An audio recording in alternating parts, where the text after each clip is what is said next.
I used to do live shows, and I was a producer for about 13 years, and I toured and all that kind of stuff. So I thought, okay, this can't be too hard. I had a nice one of those old Sony or a Canon XL1, I think. That was, the big rage. It had detachable lenses and stuff. So this is early 2000s. And I brought in a model, and we recorded a few videos. They were horrible. They were so bad. And then I was listening to NPR, and they were talking about this new thing called YouTube. And I thought, I could take those horrible videos. They're not good enough to sell, but I could put them on YouTube to then embed them on my blog so people could see those and sort of understand what they're going to get if they sign up for the class. That's how my YouTube channel started. And then more people started watching the YouTube channel than it did than the classes, really.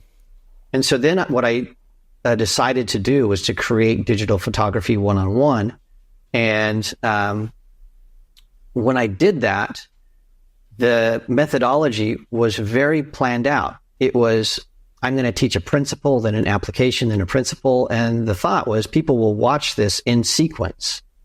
So anybody that's new to photography, they're going to come in, they're going to learn about the exposure triangle, then they're going to learn about aperture values and depth of field, and then they're going to learn about freezing, with the shutter speed, and then, this whole progression. And so each episode was predicated with something before that. And so I think that's where I began to get a lot of my audience, because people were following along with this class.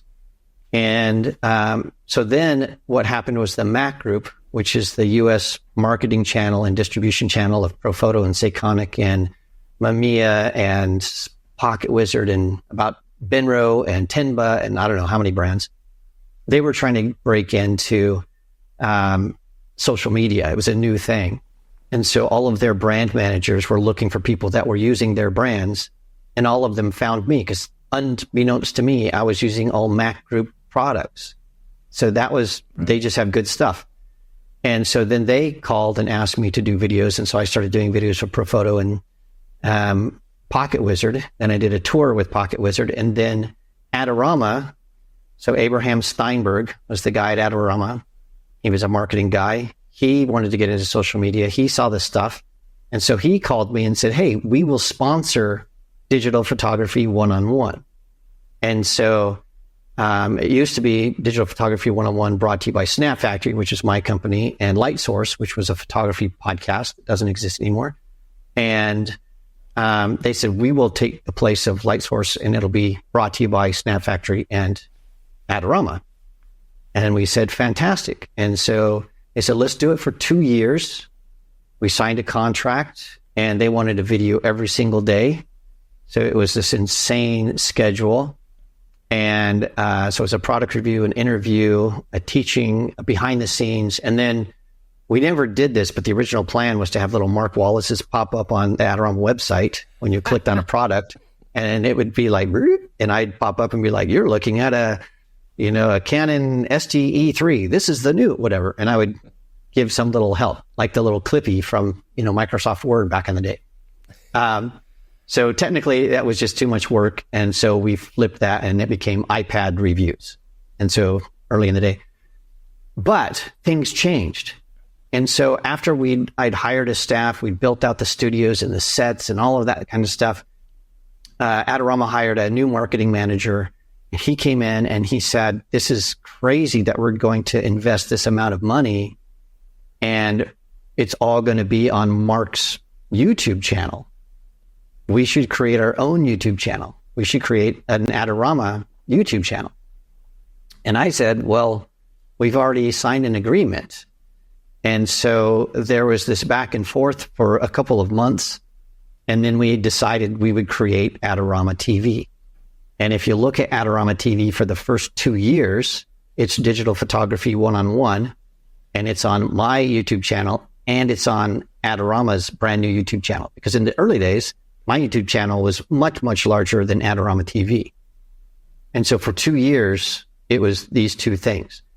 And after the 2 years was finished, Adorama said, hey, we still want you to do this. However, it's only going to be Adorama TV. We don't want you to be putting stuff on your own YouTube channel. which is understandable. They were paying the bills. And so we thought, a similar thing. Yeah.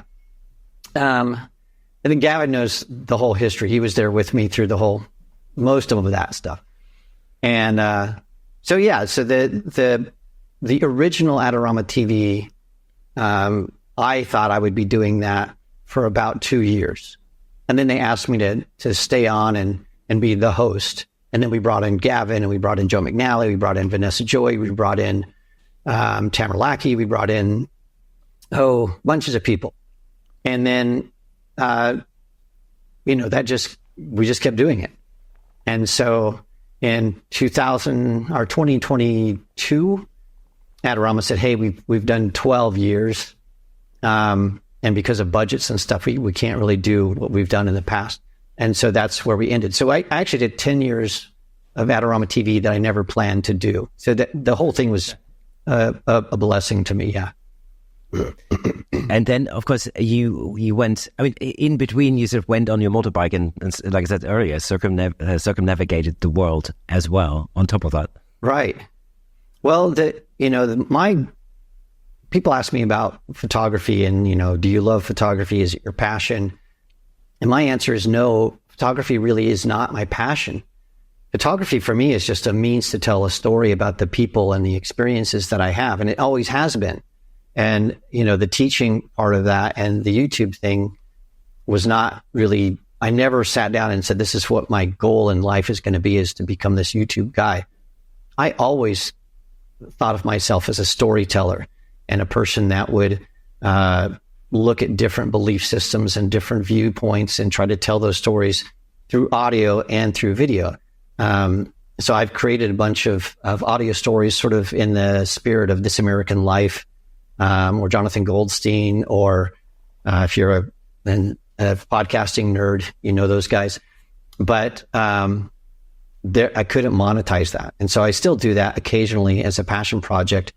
But photography for me is just to show people something that they would never see themselves. And so that sort of comes from the James Nachtwey credo. So James Nachtwey is a war photographer. He's been out and about for, 20 years or something. And I've studied his work intensely. And so his viewpoint is, as photographers, we need to bear witness to the things that are happening in the world so others can see them and take action and do things about them. And so that's sort of where I saw myself.